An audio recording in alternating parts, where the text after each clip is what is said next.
মধ্যপ্রাচ্যের চলমান সংঘাতে জ্বালানি বাজারে অস্থিরতার মধ্যে দেশে জেট ফুয়েলের দাম এক লাফে বেড়েছে প্রায় ৮০%। ২৫ মার্চ থেকে কার্যকর হওয়া এই সিদ্ধান্তে অভ্যন্তরীণ রুটে বিমান ভাড়া বৃদ্ধি প্রায় অনিবার্য হয়ে পড়েছে, যা পর্যটন খাতে বড় ধরনের নেতিবাচক প্রভাব ফেলতে পারে বলে আশঙ্কা করছেন সংশ্লিষ্টরা।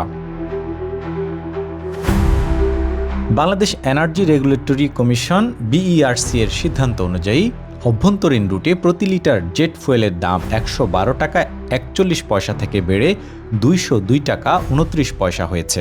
আন্তর্জাতিক রুটেও দাম প্রায় ৮০% বৃদ্ধি পেয়েছে। সংস্থাটি বলছে, আন্তর্জাতিক বাজারের সাথে মিল রেখে দেশে মূল্য সমন্বয় করা হয়েছে। যদিও বিমানের জ্বালানির দাম বৃদ্ধির সিদ্ধান্তকে অত্যন্ত ক্ষতিকর হিসেবে দেখছেন খাত সংশ্লিষ্টরা।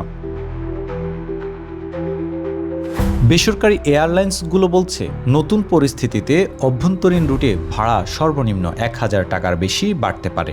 এদিকে বিমান বাংলাদেশ এয়ারলাইন্স এখনও ভাড়া বৃদ্ধির সিদ্ধান্ত না নিলেও জ্বালানির বাড়তি দামের প্রভাব পড়তে পারে বলে জানা গেছে। জেট ফুয়েলের অস্বাভাবিক মূল্যবৃদ্ধি শুধু বিমান খাতেই নয়, সামগ্রিক পর্যটন অর্থনীতিতে চাপ তৈরি করতে যাচ্ছে। চাপ মোকাবেলায় সরকার ও সংশ্লিষ্টদের সঠিক পদক্ষেপই রক্ষা করতে পারে শিল্পের এই গুরুত্বপূর্ণ খাতটি। তারেক হোসেন, বাংলা নিউজ।